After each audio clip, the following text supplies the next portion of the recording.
Welcome to Amidon Planet. I'm your host, Joel Amidon. Thank you for joining me in this never-ending quest to learn how to teach better.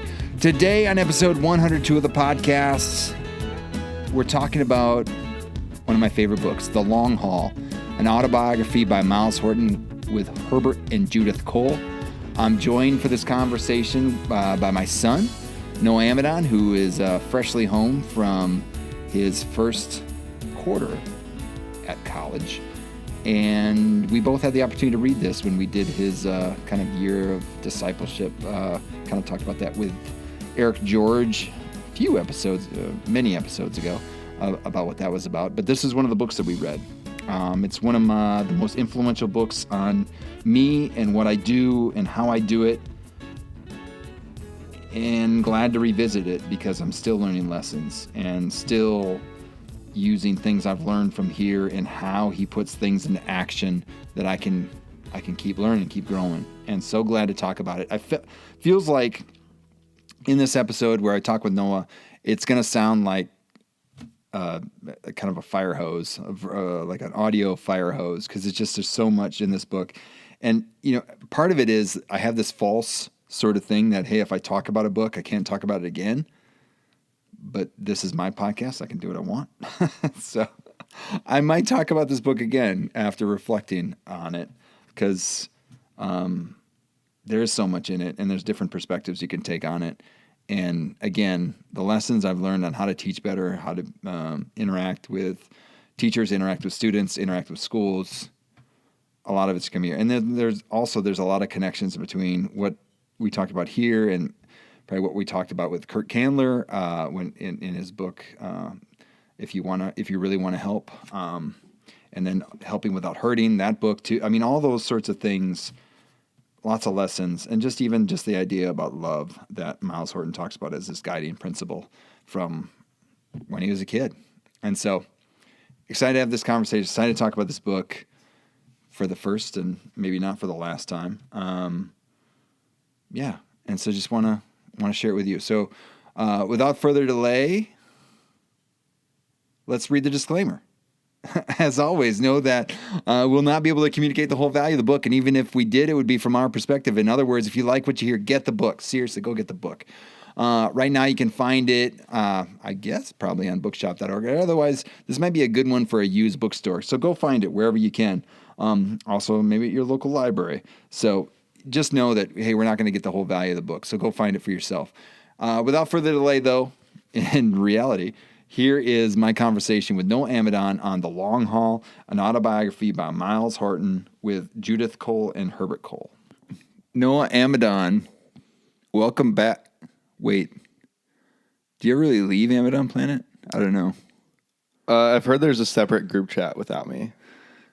I've heard it's called AP minus Noah. That is true. There is a non-Noah Amidon Planet chat. So maybe I'm like Pluto right now. That's actually kind of embarrassing. Anyway, welcome back to Amidon Planet. Thank you for being willing to chat with me today. No problem. Happy to be here. You don't have a lot going on anyway? Nope. All right. So Noah is back from college and willing to come on and talk about this is my favorite book. It is? It is my favorite book, The Long Haul, an autobiography of Myles Horton. An autobiography. It's by Myles Horton. Well, it's weird because it is by Myles Horton, but Judith Cole and Herbert Cole helped him write it. But like they just helped him, like I think, just tell his stories, and then they put it together. And he put it together. That's how autobiographies are, though. The ghostwriters and all that. Wow, thanks for your expertise, Noah. No problem. Appreciate it. So we read this book together. Yes, we did. But let me tell you where I first read it. Gloria Ladson-Billings. Remember her? She's at the University of Wisconsin. She wrote the book Dream Keepers, education legend. Got it. And I want to say Phil Caldwell, the third, who was a grad student at the University of Wisconsin. Okay. And he came over and we did a research project where you played the Wii. I don't know if you remember that. I played a lot of Wii. Anyway, we did research on that. All right. for some class. Anyway, I believe they both recommended this book to me, and I'd never heard of Myles Horton. Have you ever heard of Myles Horton? Before reading this book, no, I had not. But he's popped up in more recent studies because I think we read the book it would have been when you turned 13. Yeah, so like 5 years ago. Yeah. But yeah, and before that I had never heard of him. But yeah, now he pops up every now and then. Where is he popping up? Huh? I take public policy classes. Really? Yeah. Oh yeah, he shows up. He's an important labor figure. Yeah. That's right. He's an important guy, like big guy in the unions and all the labor stuff, in communism. But that little thing. But he was a socialist, not a communist. But yeah, and he's very particular about that in the book. Yeah. Yes. So how closely you read it. Anyway, Gorlats and Billions, Phil Collett both said, hey, you need to read this about this guy. I never heard of him. But then when you look in the book, you'll find picture. There's a real famous picture that's actually at the Wisconsin Historical Society. Did you know that? I didn't know. A lot of these pictures from, if you look at the citations. Okay. And they talk about Myles Horton, or they have all this documentation about Myles Horton. Anyway, he was a civil rights leader. He was a union organizing leader and ran the Highlander Folk School. But anyway, this famous picture in there has him, Pete Seeger, the famous folk singer. Oh, yeah. Ralph Abernathy, Martin Luther King Jr., and Rosa Parks. Just like a dream team right there. That's right. Basically. That's right. And it just gets you like, well, who is this guy? Who's Myles Horton? Like I don't know who Myles Horton or the other, and I think one of his children's in that book, in that picture as well. And so this book is all about him and his life, and just I want to say like how he grew up and figured out what he wanted to do with his life. And it was beyond just, I want to go do some good in the world, but actually having guiding principles and then going and educating himself on how best to set up a space to help people solve problems. And that's what he was doing. Yeah. But he was kind of, I kind of want to swear because he was kind of a bad bleep. He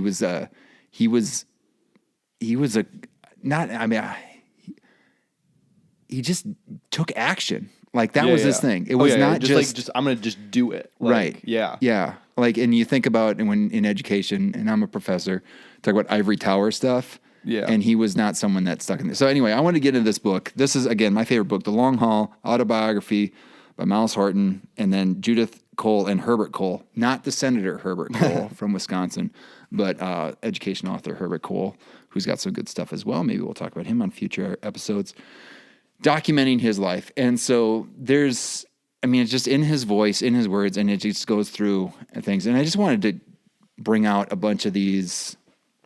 I actually wanted this to be the 100th episode. But it's just a number, whatever. So, but I've wanted to talk about this book since the start of this podcast. So I'm actually maybe putting too much. Yeah, I didn't realize there was this much pressure on this. This is the 100th episode? No, this is not the 100th. This is thanks for paying attention. This will be the 102nd, but it is the 102nd. So welcome to Amidon Planet, Noah.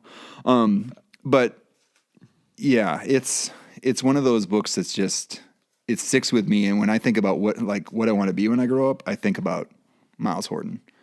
And actually in my dissertation study, I called the high school, you have to use pseudonyms, Highlander High School.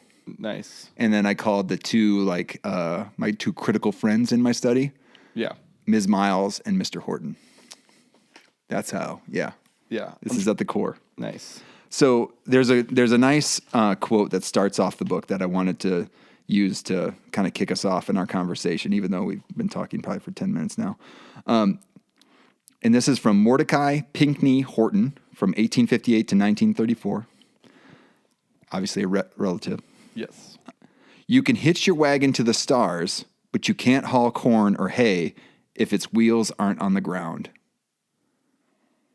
You can hitch your wagon to the stars, but you can't haul corn or hay in it if its wheels aren't on the ground. And I think that is a perfect quote for this book because Myles Horton, I believe, was an idealist, but at the same time, he lived in reality and he acted in reality.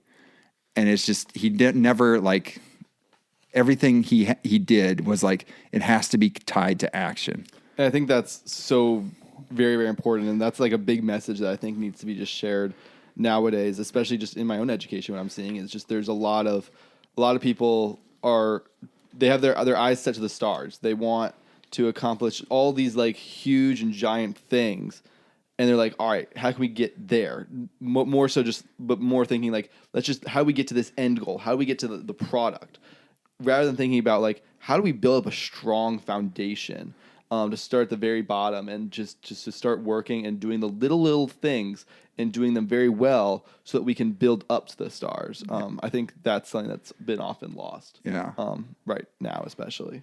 Well, friend of the show and friend of us, Dr. Ann Monroe, who's been on this podcast many times. We talk about this in our regular meetings. When people come in, they say the same thing. They want to do these big things, but they don't want to be in the weeds. And like, that's where action happens. It's in the weeds. You got to be in the weeds, especially in education. And so just, one of the things that started off the book that I wanted to touch on was he used love as a guiding principle, which sounds familiar, right? Yeah. And, my faith is important to me, and I think that faith is important to us as a family. And so, thinking about our like kind of motto is love God and love others. And here's what in Myles Horton talking about his early bringings up and being in the church, and then talking about wanting to learn more about God. And he was diving in actually into theology books when he was a kid, which was kind of hey, it kind of tells you something about normal for tells you something about Myles Horton, but. And this was a quote he has in the book. And he said, Mom laughed and said, don't bother with that, which means the theology books. That's not important. That's just preacher's talk. The only thing that's important is you've got to love your neighbor. She didn't say love God. She said love your neighbor. That's all it's all about. She had a very simple belief. God is love, and therefore you love your neighbors. Love was a religion to her. That's what she practiced. It was a good non-doctrine background. It gave me a sense of what was right and what was wrong. Again, that idea of, hitching your wagon to the stars, but it's got to be practical. So love God, but you're going to show that by loving your neighbors. Yes, definitely. And like that entire concept of how do we love our neighbors, when just thinking about that, it breaks down the entire, like a lot of people come to the Bible and they come very, very, skeptical, and they find it very difficult to approach. That's actually something I found in my classes this year. I took a writing seminar all about politics and ethics in the Bible, and so we're talking about rules, we're talking about laws, and all of that. And essentially, what was hard for people to grapple is that all these, like, there's 600 and something laws in the Bible, but at the end of the day, they all come down to just love your neighbor. And that kind of doctrine makes it more simple for us to take teachings of the Bible and apply them into our daily lives when we think about how we can just do everything that we do, and in this case, education, how we can just teach just through loving our neighbor. And that way, if you are a religious person, you could be following the work of God as long as you're just thinking about, all right, how can I do this in the most loving way possible? Which at times can be difficult, which at times can be messy, but just thinking that, how can we love? And then on the other point of just talking about how Horton was studying these theological texts, I think that shows also kind of, just to kind of get back and tell me if I'm getting off track and you want to get back to it later. But just that just shows kind of the thinking that he had, the idea of, hey, I don't want to just accept what a preacher is telling me. I don't want to just take it at face value as what someone is just telling me is the words of God. He wanted to investigate it for himself and to figure out what actually does this say, which again is going past the face value, and being that more investigative thinkers that we need in our society, and looking further than just, all right, this is what this one person is telling me that this says. Yeah. And so what I like to talk about with my students, so we're talking about this book because I think that there's lessons to be applied to teaching. Obviously, this book influenced me in thinking about teaching math as agape or teaching as agape, and then thinking about that idea of unconditional love and, what he was doing in preparation for what he would eventually do in starting the Highlander Folk School, but just this idea of wanting to live out loving your neighbor.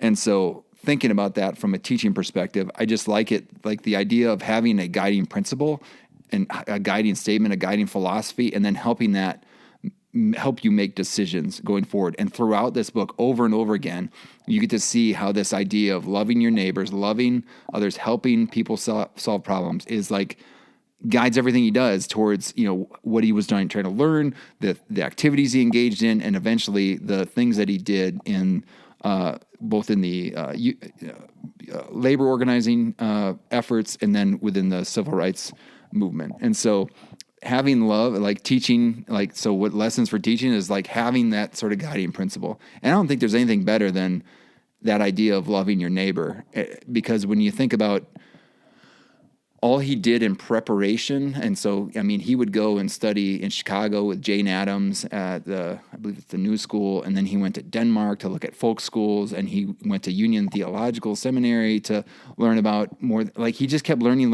It was all for these people that he wanted to help solve their problems that he didn't even know yet, right? He didn't even have that relationship, but he was still loving on them by preparing himself for those situations.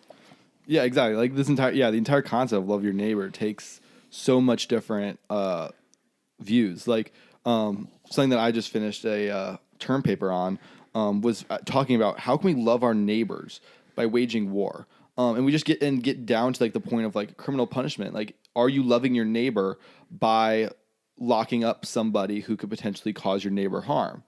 But that person who you're locking up is also your neighbor. So it does get very complicated.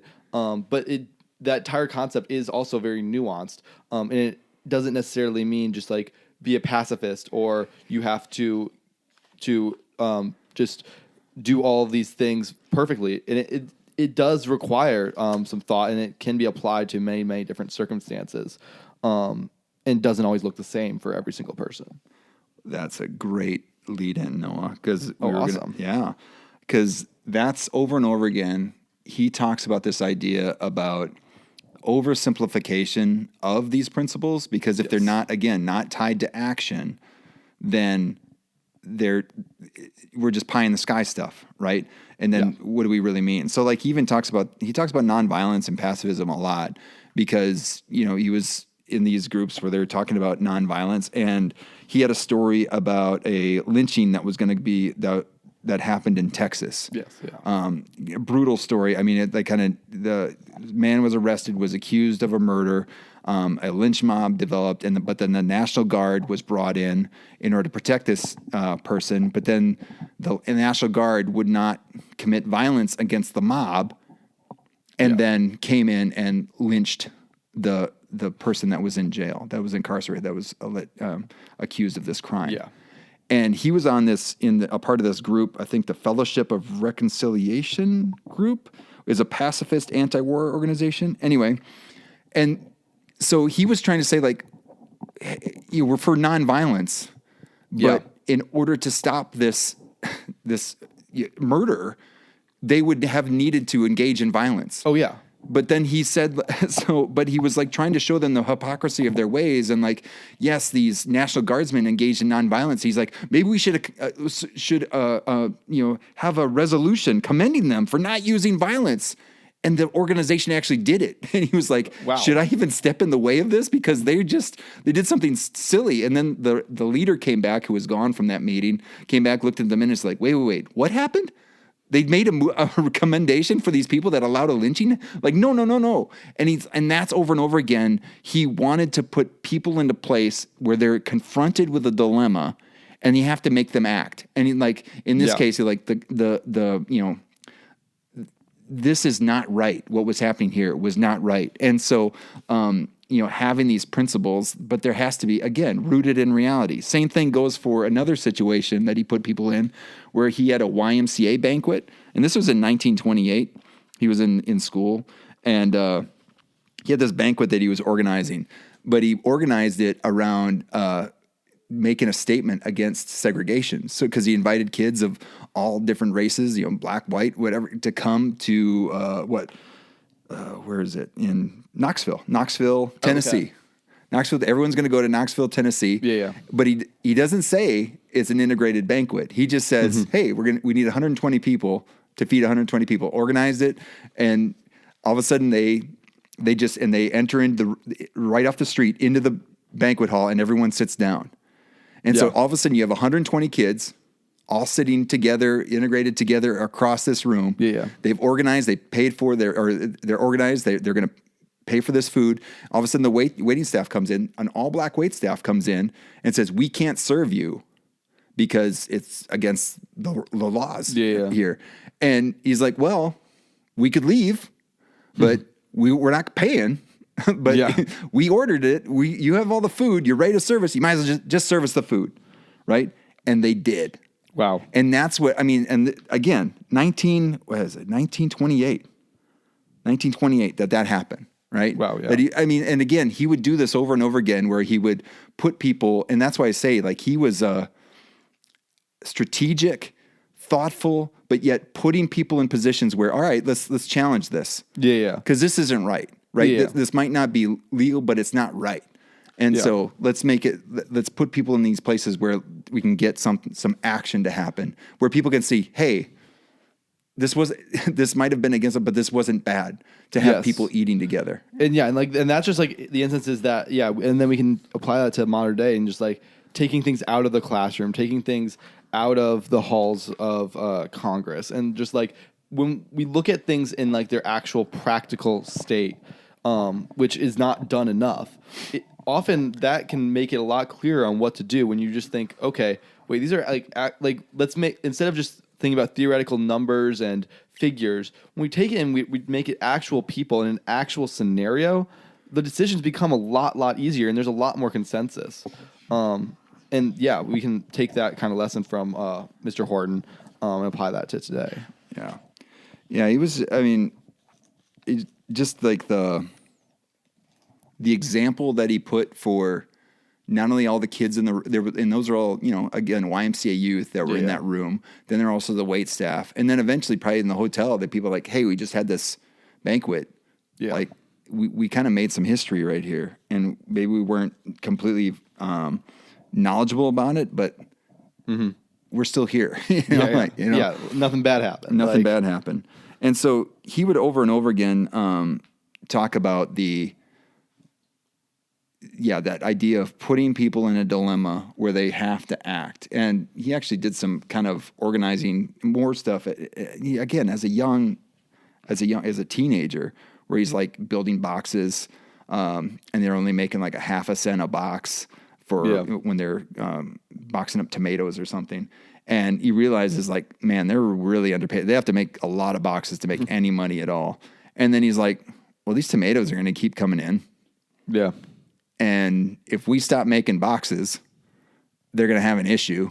Yeah. And it was his first time organizing, where he got all the kids that were making boxes, like, hey, let's just stop making boxes until we get a raise. Like, hey, no, you can't do that. We could just get somebody else. No, you can't. This is a small town. We're the only ones that can make these boxes. Exactly. Yeah. Yeah. Building on that idea of like, well, it's funny. It kind of proves that like he'd probably never heard of a union at that point. Right. Like that would have been like a complete foreign concept. But when you just look at that and just think like, that's kind of just like a natural logical instinct. Like, hey, we're not being treated right. Let's not work. Like, we're not going to work until they say that they give us better conditions. Then we're not going to work until they pay us better. Like, just whenever you group up, you become powerful. And that's just a very natural instinct. And it's not like the idea of a big bad union that like people try to suggest. It's very natural. And something that like, it's not even, it's not necessarily a foreign, even though the idea of a union is a foreign concept, the idea of striking is not. Right. It's a very natural thing. Yeah. And so it's just like, if someone's not being, like in this case, a business was not treating its workers well, was not loving on their neighbor, like the loving thing to do as a collective is to help each other out so that we can get better living conditions, better wages. Well, and then that's all. I mean, and that's where it gets the nuance comes in. It's like, well, in order to love your fellow coworker, to strike with them, you're not being very loving to the business owner at that moment. Like, right? Realistically, like you're cutting them off from like they're going to be losing money because of that. Their livelihood. Yeah, exactly. Like this isn't loving to them, but in order for the greater good, you have to because also then if you don't strike with your fellow coworkers, you don't organize that, well, you're not being loving to your friends. Yeah. So in your coworkers, those are the same level as you. And so that's where like the nuance of love your neighbor comes in, is that like, guess what? Like in order to be loving to people, you can't be loving to everyone. Yeah. But you have to acknowledge that whatever can provide a greater good, that kind of utilitarian concept, has to be prioritized. Yeah. And so he kind of talks about this idea, this clash between kind of poverty or some of the problems that exist between poverty and justice. And there's a quote here. The final clash between our current economic morality and the ethic of Jesus is over the nature of man. The capitalist economy rests on the hypothesis that man is a creature who prefers material comforts to moral values, who would rather have an increase in goods than in the quality of existence. Yeah. Yeah. Like, So his, I mean, and he grew up really poor in the Appalachian Mountains. Yeah. And he saw people just scraping by in existence. And that just, and you can kind of see it throughout. But also too, a family that highly valued education, that moved, even though they didn't have a lot of money, still moved around in order to make sure that he got a quality education. You can kind of see some of the movements he was already doing as a teenager. He was making some good ideas. Also, excellent football player. I would say there's a story in there about him knocking out a star running back for the other team. He was, I would say, the Von Miller. He was a defensive tackle, a Von Miller of Appalachia. Back in the day. But anyway, this idea of kind of melding social justice and love together. Yeah. And again, this is kind of right at the heart of, no pun intended, of what I love thinking about. And so he eventually keeps going on, and he becomes like a kind of a youth leader at one point in time, which is kind of unique. And during that time, he knew that there was problems. Again, he was someone that wanted to help people solve problems. Yeah. And he kind of tripped into this, what he calls his ozone period. It was like the town was called Ozone that he was working in. And he was doing some things in that community with the where he'd do the youth group. He'd do like some, I think, Bible camp or whatever. And then he would also just have meetings afterwards where you would talk to the adults that were, with their kids and talk about, hey, so what are noticing some problems? Like, what do we do about that? What do we do about these problems? And not like coming in with answers, but just like starting conversations. Cause he remembered as a kid, like family members or neighbors would gather around and people would start talking about problems. And someone would say, well, hey, I've tried this. I've had the same problem. I tried this. And then they would be helping each other in his from his childhood community, like helping each other solve problems. And he just facilitated those conversations in this youth group experience. And it was like he was tripping on this idea of what the Highlander Folk School would be before he even got there. Yeah. Before he even had the education or the names or like, how to name those actions. And I think we see that a lot of times with teaching, where teachers will come up with something and there might not be a name for the technique or the thing, or they might not know the name or the technique. Like, hey, you're that's differentiated instruction. Yeah. Or hey, you're dealing in lesson study. Oh, that's your little group of teachers. That's a a professional learning community. And it's like through action and through practices that are working, like there's developed things that you could then name, in theory, right? But they're the things that, well, that's just what we do. Right? Those are things that we do, or that's a thing that I've learned, and now I'm going to teach my neighbor how to do it because it works for me. Yeah. Well, it's like that exercise you had me help facilitate for you at that conference in Nashville a couple years ago, where at least to my recollection, where I saw it firsthand. Like, can't remember exactly what it was. Celebrate the struggle. Yeah. Where there was a group of teachers and we just. I opened a Google Doc and was just essentially recording all this different stuff that they were doing in their classrooms. Yeah, here's this thing, like whatever it was, like if using some sort of tasks or some sort of leadership, and you were like, all right, how do you do that in your classroom? Because it's already a good thing that we're looking for. Yeah, and I was just some 8th grader who didn't know anything about like the techniques, but I was just writing them all down, everything that they were saying, and they each walked away. They were like, we have this whole list of new things, and they weren't getting it from you, the presenter. They were getting it from each other. Yeah. And just figuring out like, hey, like we are in classrooms. You had teachers there who had 25 years of experience and some that had like 2.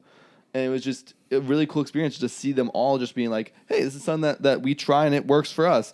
And then someone even was like, well, guess what? I tried that in my classroom. Doesn't work for me.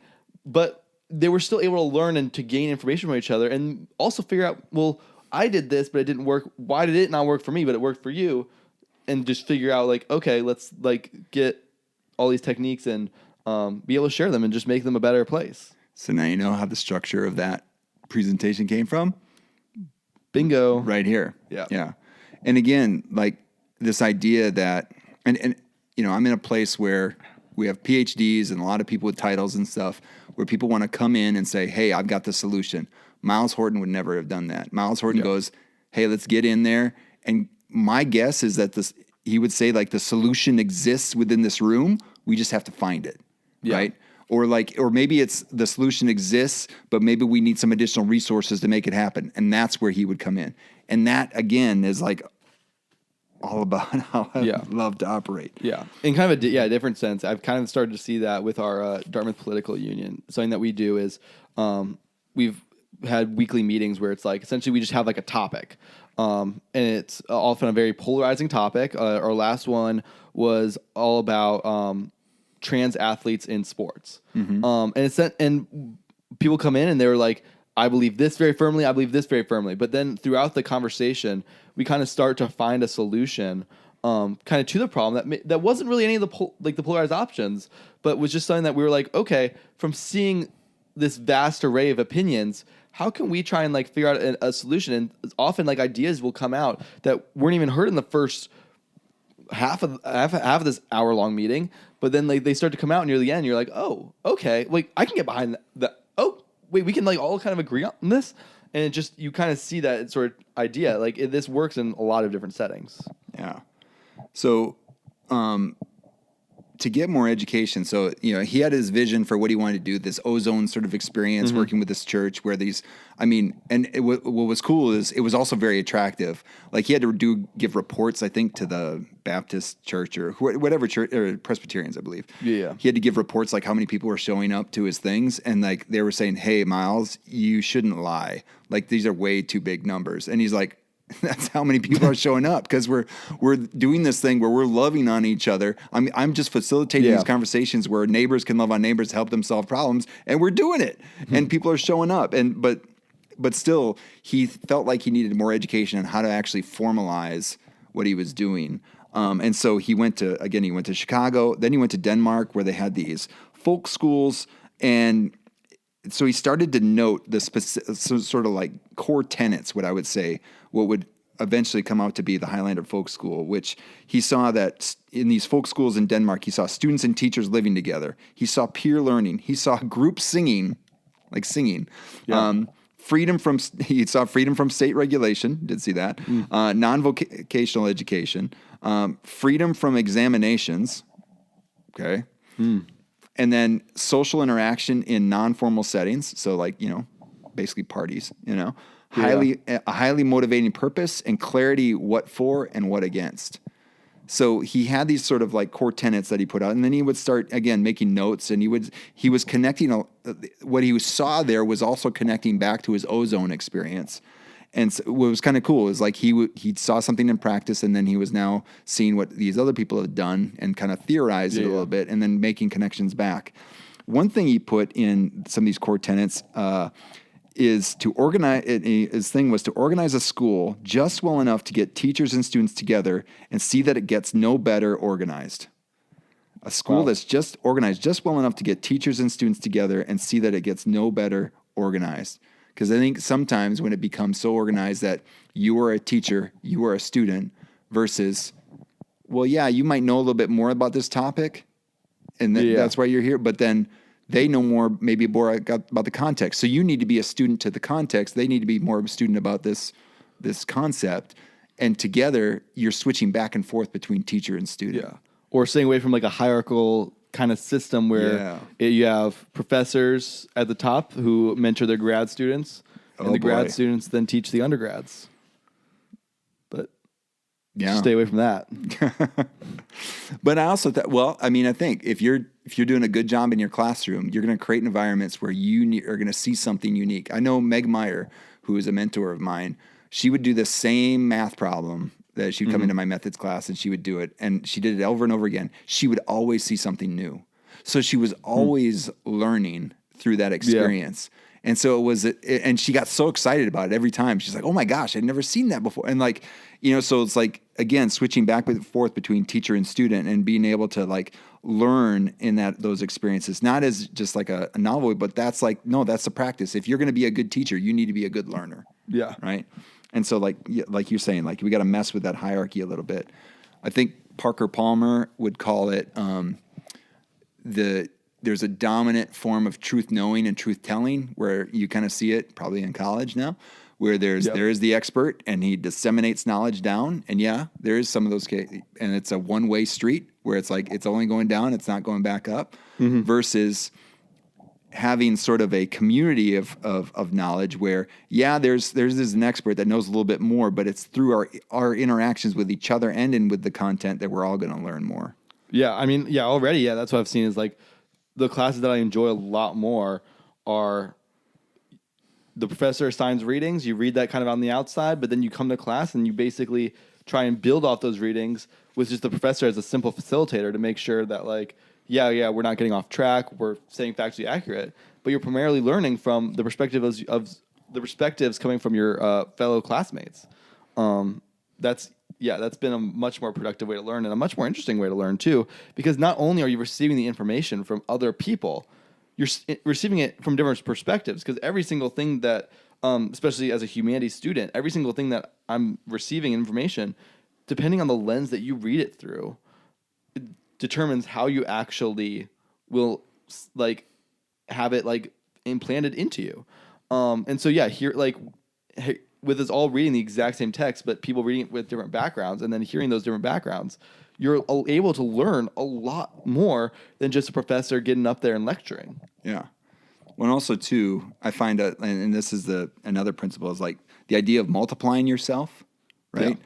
And so to simplify or to create something that's, if you're the only one that can teach it, that means that you haven't taught it in a way that others can then teach it, right? Yeah. So it's like it ends with you, versus like he wanted to have something that could multiply, right? Yeah. That, hey, now that you can then go teach others, right? Over and over again. And you see this later on when he talks about like these citizenship schools and things like that, where people would teach each other to read so that they could pass citizenship tests so they could vote.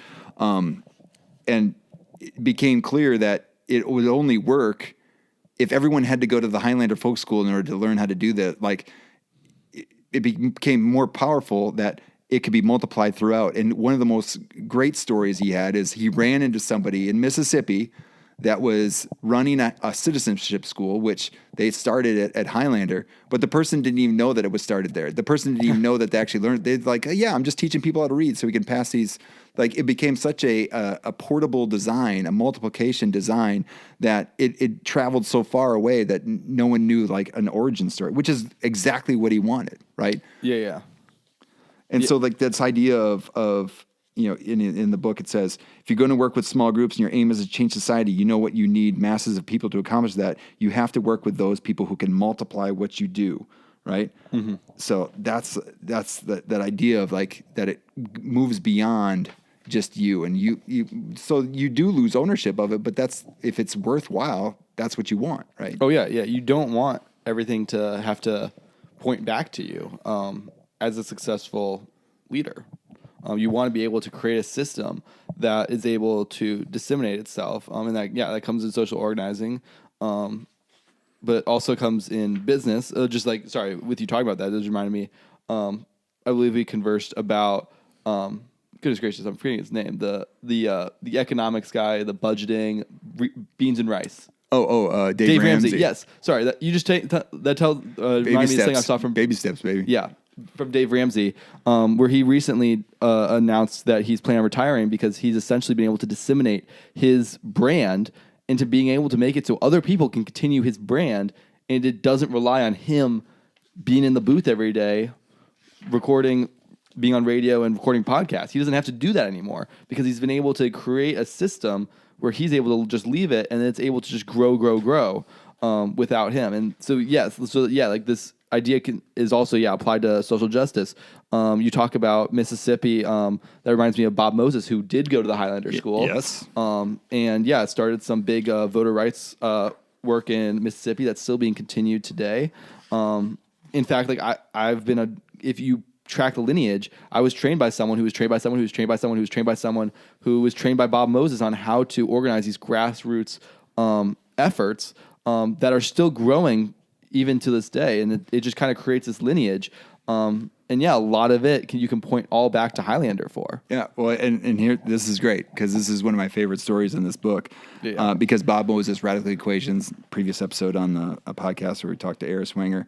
Didn't even realize I was going to plug back. That's right. Yeah. On page, in my book, page 165, I'm just going to read from the text real quick. When the Mississippi Freedom Summer of 65 was in the planning stage, Bob Moses asked us to do a workshop. And I told him, Bob, you know what I've said. We're not going to run any more workshops because you've got plenty of leadership that we've already worked with. They know what we know. We'll cooperate with them and we'll finance and sponsor it. We'll do anything, but we're not going to take the responsibility for running it. This idea of, hey, it's time to move on. Let's multiply this. Oh, yeah. And he says, and Bob Moses says, just make an exception this one last time. He said, because this is important. I said, no, you can't keep making exceptions. If you want that workshop, you'll have to take the responsibility. I'll be down there, but you'll have to run it. Bob said, well, I can't do it myself because I have to be somewhere else, but I'll get some other people to do it. If that's your condition, we'll do it. This turned out to be one of SNCC's, SNCC's most important workshops. I mean, that was the thing. Okay, what's going to happen? Going back to that as idea of the principles, like, hey, if we have to keep owning this and moving it, like it's going to stop with us versus, no, we can't do it. And then Bob's like, well, I can't do it. So we're going to have to empower somebody. And now they can do it. Now we've got more people that are able to go and do, right? And to love on their neighbors. Oh, yeah. And then we can see that work is still just through that kind of transgression I was talking about earlier. As you may have remembered, when I was working with Mississippi Votes. That's right. I went to a 10-hour training session on Zoom, and then they were like, all right, we'll send you any resources you need, but you're on your own, bud. Yeah. Pretty much. And it was like, and they were willing, like they would send me all the forms I needed. They set me up with supported, like pens. Right? Oh yeah, I was very supported, but they weren't helping me plan it. It was up to me to plan everything. And then, they were willing to pour in resources, pour in information, note cards. I was giving out bracelets from them to get people to register to vote. But that kind of disseminating line of work where we don't need to have the higher ups in charge going out to all these different communities to get it done, and that's not an effective strategy. You're basically essentially locking down the movement. You're saying that this movement is contained to just these like 10 people in this room who we trust them and they can get the job done. Well, guess what? No movement's actually going to grow if you're just keeping it locked down, if you're not empowering anyone.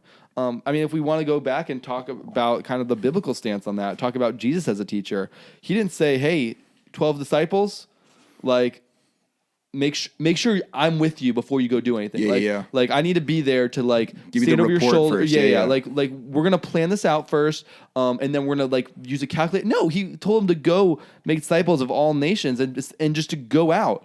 Think about the Pentecost, giving the tongues of fire.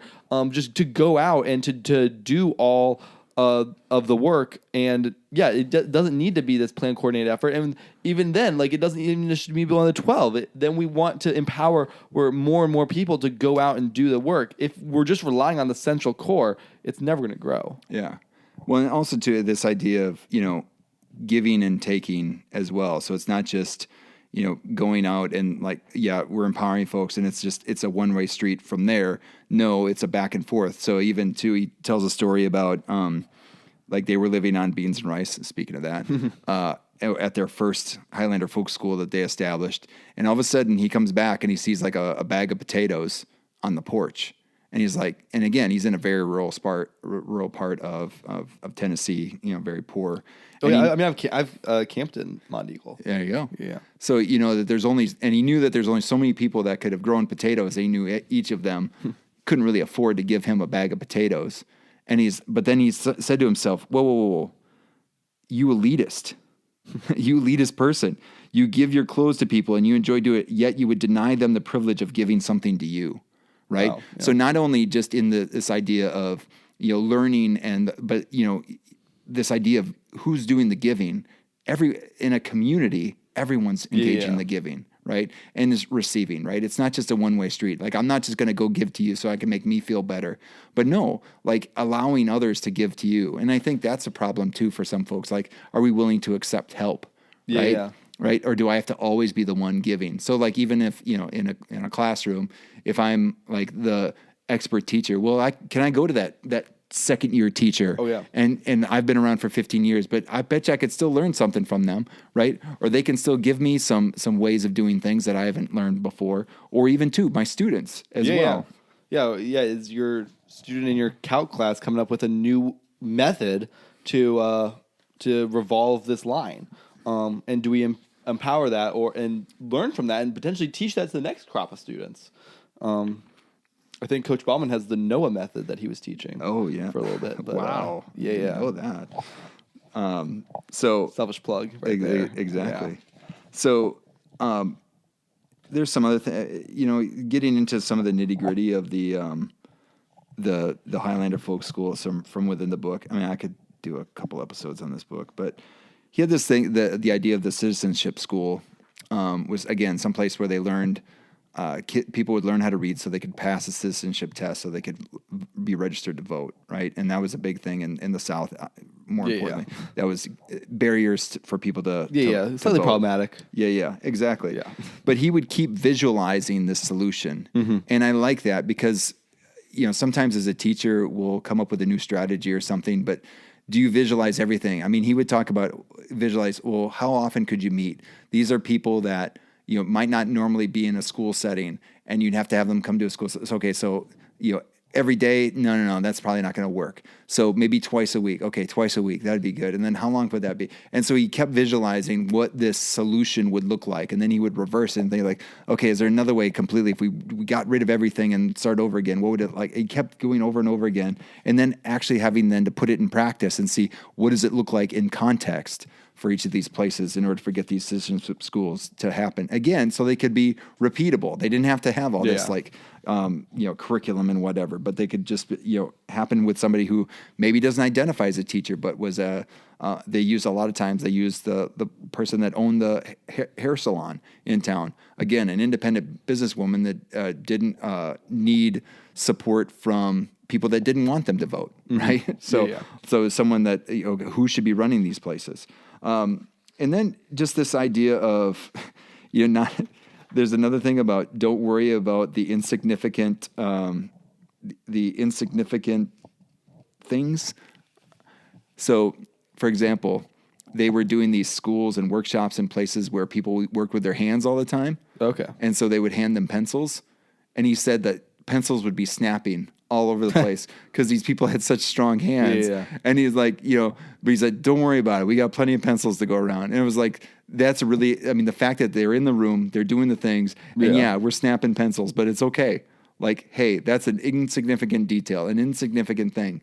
And so not to, to put those things aside and know that what's important, what's the focal thing. And again, helping people solve their problems is what's important.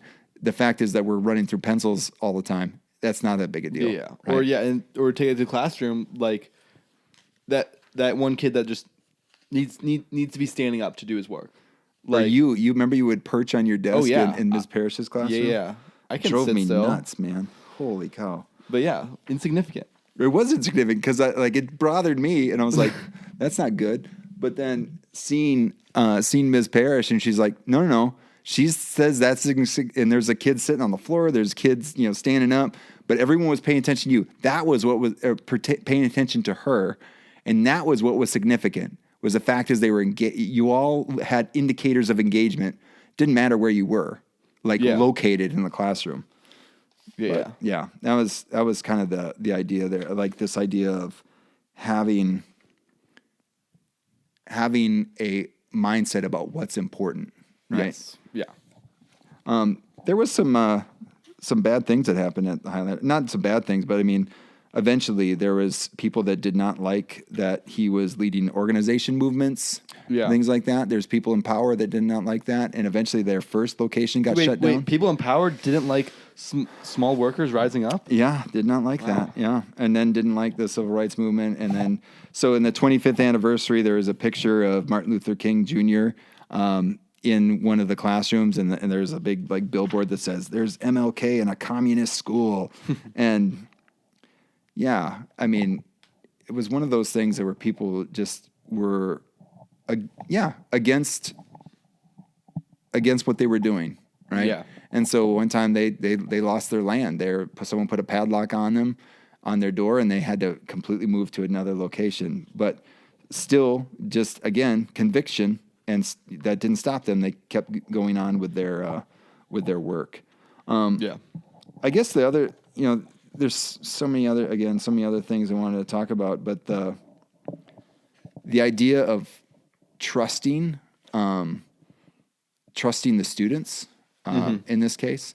So there's some things where they had workshops, and sometimes they didn't quite know how the workshops would go, and so they'd bring in maybe some expert to come talk about something. Yeah. But then it turns out that when the people came, these community members came to talk about the problem that they were going to address, like it would go in a different direction. And this expert that they brought in, their expertise was not needed. Yeah. And so the guy's like, "Hey, I'm here to talk about this. When do I get to talk?" And like, well, they don't really need you. Yeah. I mean, that happened. I was a conference presenter at the Mississippi Scholastic Press Association's conference last year. And I was supposed to be leading a workshop on just opinion writing. Just supposed to be teaching them like, hey, these are some things that I do in my newspaper. Let's try and impart this. Very quickly, it turned into, okay, I'm not allowed to write my opinions. And like half the seminar, because I got up with this presentation. I'm like, all right, you want to be thought-provoking. You want to do things to challenge the system. You want to make it so when people read this, they are immediately hooked in, because guess what? They haven't even heard an idea like this before. And what I quickly learned was they were like, yeah, if I did any of those things, we're not getting published. We're losing our funding. And the sheriff's coming. Like, right. They were just like, we can't do this in rural Mississippi.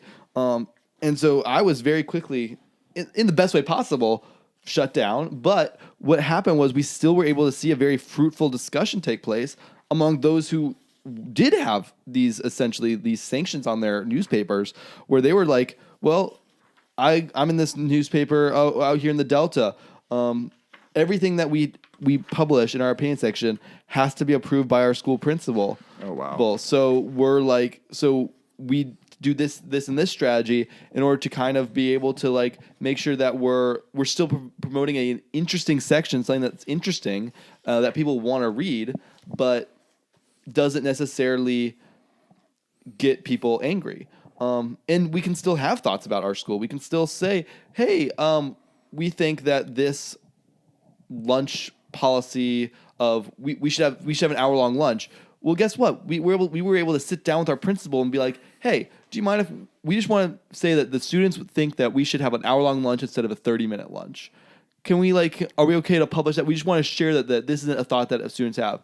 And that actually started a conversation at their school from just having that conversation with their principal beforehand, before they even published this article, that was essentially like, hey, we want, like, students are supporting this.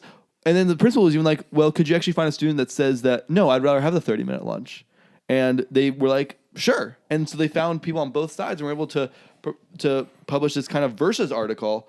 And this is just the kind of idea that, we can learn from each other. And I was just sitting there in the front of the classroom and being like, all right, I guess this is what we're doing. Yeah. And because that's what needed to happen. They didn't need me to lecture about how you can write things that might get you canceled on Twitter. Like, you didn't have to do that. Right. And so like thinking about your positionality and like not coming in with a plan, but if you're actually doing what we would say is formative assessment, is thinking about where people are at. Like if you would have just kept going on about what you could do at Oxford, Mississippi and writing opinion pieces, which they're out there online. Oh yeah. Yeah. They're there. Yeah. Check out the Charger online. And, but actually then, I mean, you would have just lost most of your audience there. in having that conversation. So, just to be respectful of time, there's one other story I want to talk about. Again, this idea of being principled but rooted in reality. Yeah. There's a story about Martin Luther King in there that I thought was pretty interesting, where he was obviously a very principled guy as well, where he had come out with this stance against Vietnam, just as a conflict that we as the U.S. should not be a part of it or whatever, the stance. And then the SCLC was having an organizational meeting, like, well, let's be careful. It's like, well, what is our stance on Vietnam? And Martin Luther King was like, no.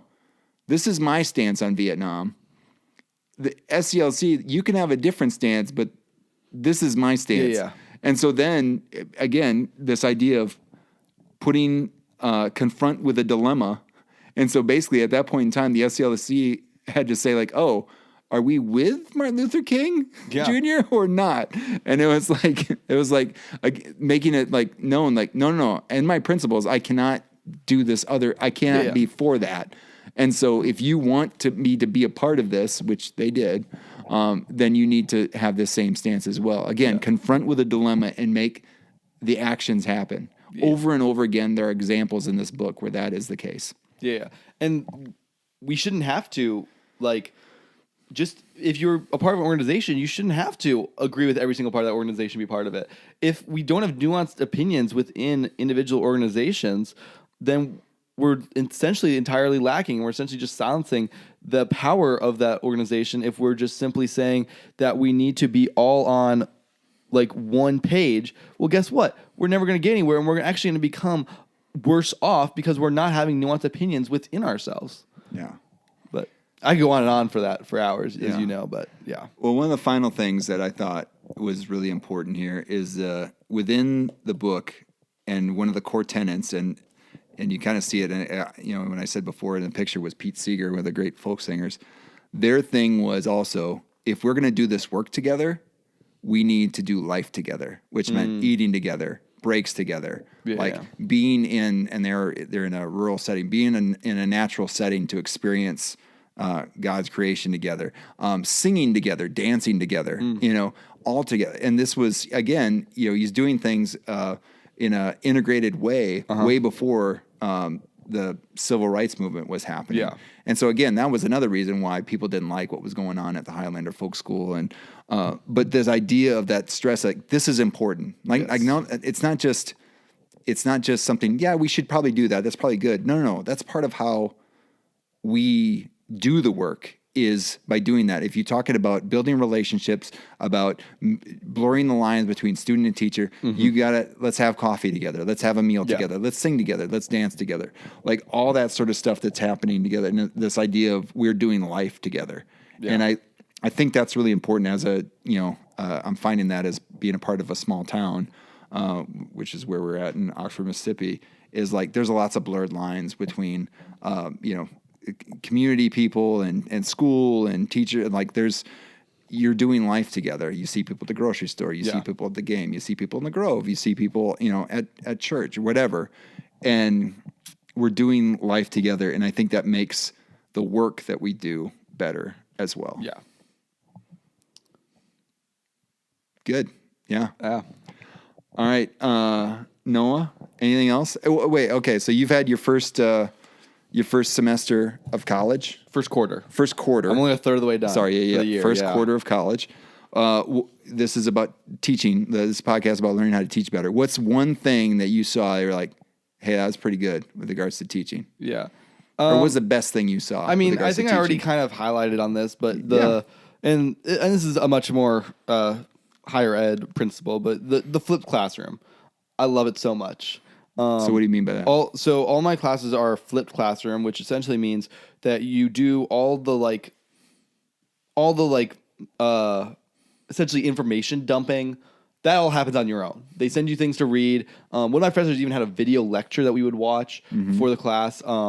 Essentially the lectures that she used to give in the class, but and a lot of this came out of COVID of, hey, we don't want to keep kids on Zoom for a 2-hour long lecture. We're going to create all these video lectures. And then she was just like, well, I have these video lectures I created in COVID. Why don't I just send these to y'all? And then in our classroom can be devoted towards just discussion. So all my classes were just discussion sections where we just talked about the things that we had read. That's something that I enjoyed immensely because I wasn't just sitting in a classroom and listening to someone drone on about a topic. I was able to learn at my own pace because I would essentially have like a day and a half to get all the readings done before class. And so, yeah, able to take it all at your own pace, read when you're comfortable, take as much time as you need to disseminate the information.